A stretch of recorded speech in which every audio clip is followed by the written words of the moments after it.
Let's move on to Justin. Okay, let's move on to Justin. Weird black boy joy. Yeah. Stand up. This is a version of a black boy that is not understood completely, nor is he celebrated the most because he doesn't follow the cool guy trend or anything like that. He's just himself. You know that sounds like, I love that autistic man. I'm pretty sure he, like, the signs were there, and even Chloe, which is Keisha's best friend, she even made a comment like, I think that sounds like something that's on the spectrum. It totally was. And he also had ADHD. So I don't know if the ADHD was the main thing or if there was also an underlining of something else too. I don't know. But I know sometimes they can go in tandem.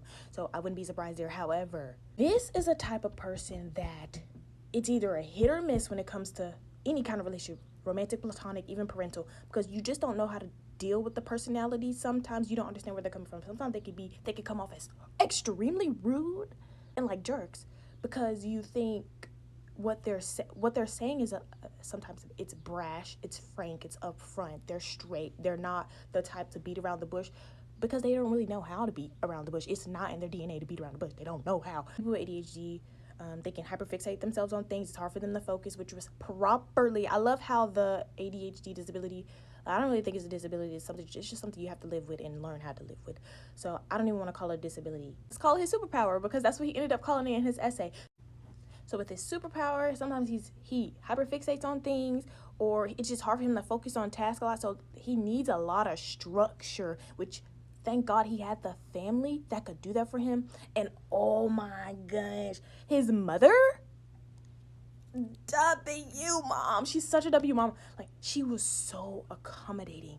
She was so understanding. She wasn't too pushy. Now, she did say how she had a catastrophic parenting style, and that did cause some strife between them two. But it was nothing that couldn't be overcome, and she acknowledged that too. She was in therapy. Also, they glorified therapy in this series, and I'm very appreciative of that. Therapy is something that's kind of taboo in the Black community, but it shouldn't be because it's completely normal and very helpful. She was an elegant, educated, fun, edgy mom. Like, she was like the cliche mom. And then she had her husband, which is his dad.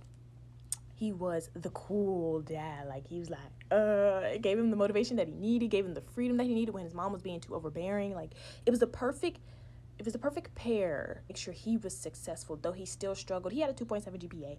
He wasn't doing so good in basketball, but they had a structure and a system for him. And also his little brother too, who wasn't much of a Jaden. He wasn't much of a main character, but he was a supporting character.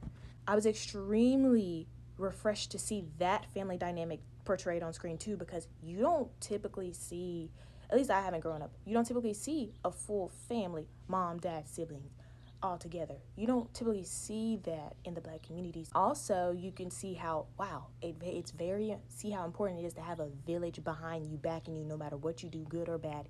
It's important to have that full structure, that four-corner support. It's great. Now,